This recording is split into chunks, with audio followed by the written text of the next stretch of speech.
And now, a thought from Mann. It's kind of funny how they decided to make a series based off of the movie Cloudy with a Chance of Meatballs, of all things. The movie was funny as hell. I mean, it was written by the same guys who did the Lego movie. Granted, that came after Cloudy with a Chance of Meatballs, but either way, their writing style speaks for itself. It's funny as shit. The dialogue, all the jokes they tell, it's funny.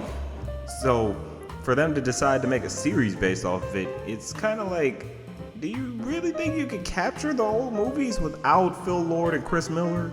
That's just kind of the worry I have for this. But after watching it, I have to say it's still pretty funny. It's not as funny, but it's still pretty funny. I at least give them that.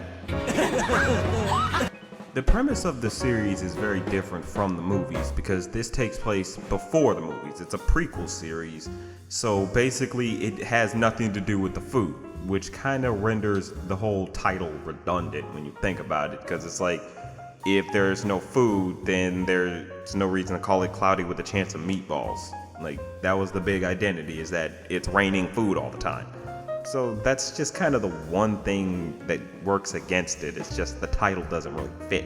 If you wanted to call it like Flint and Friends or something like that, that probably could work. But to call it Cloudy with a Chance of Meatballs and you don't really have the meatballs, then sorry, you're just kind of cutting yourself short.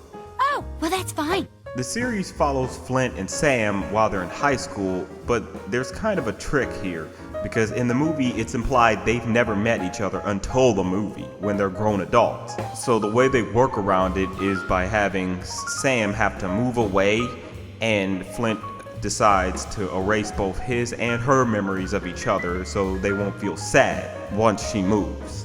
And honestly, that's really tragic when you think about it. It's like, holy shit.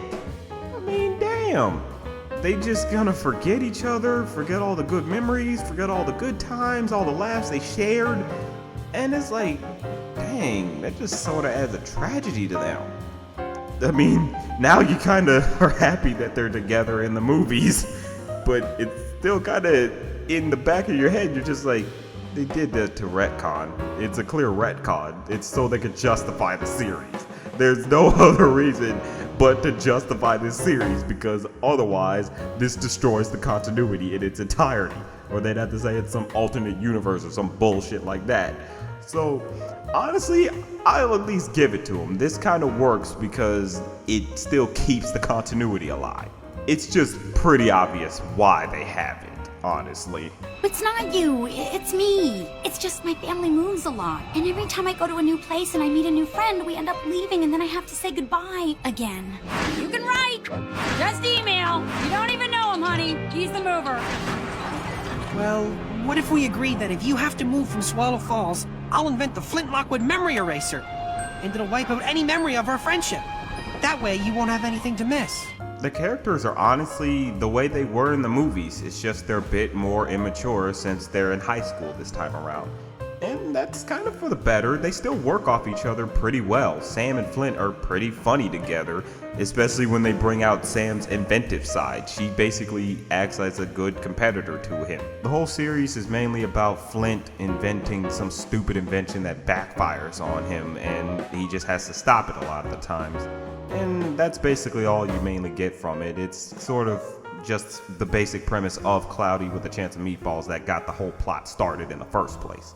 All the supporting characters are just as funny as you remember them, and crazy and wacky and weird, so they didn't really do much in terms of variation since this is a prequel, so there's not much they have to do. I'd say that sort of works for them because honestly they're basically living in the shadows of Phil Lord and Chris Miller, and I don't know if they can even pull that off. Honestly, it's like, you're not gonna be as funny as they are, but you could still be as funny as you can be. So they do good on that part, just having the characters be as they are. Who are we kidding? My son Gil is gonna win. I won't let you down, Mr. Mayor, Dad, Principal, sir. No one likes to suck up, son. No, they don't.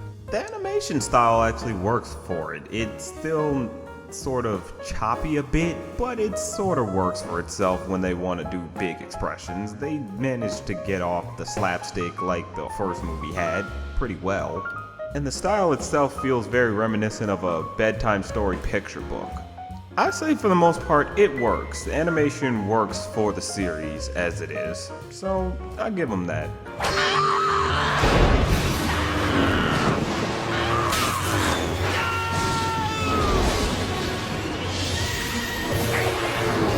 The humor is very cartoony.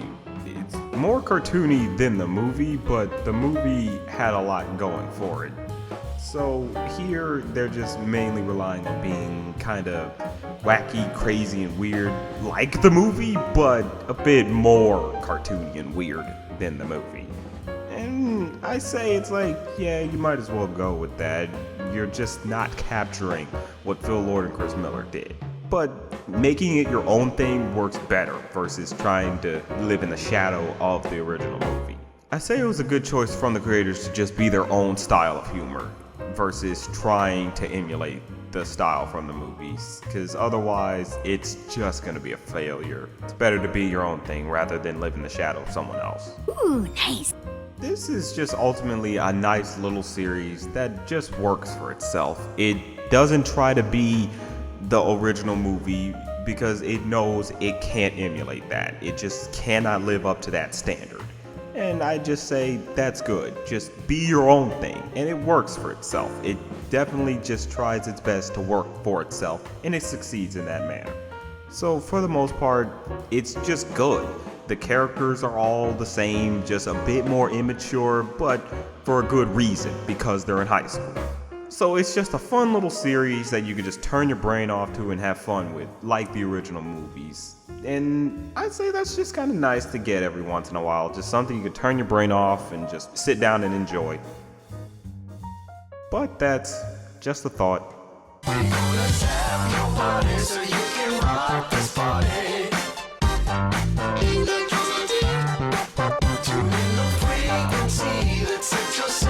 Free.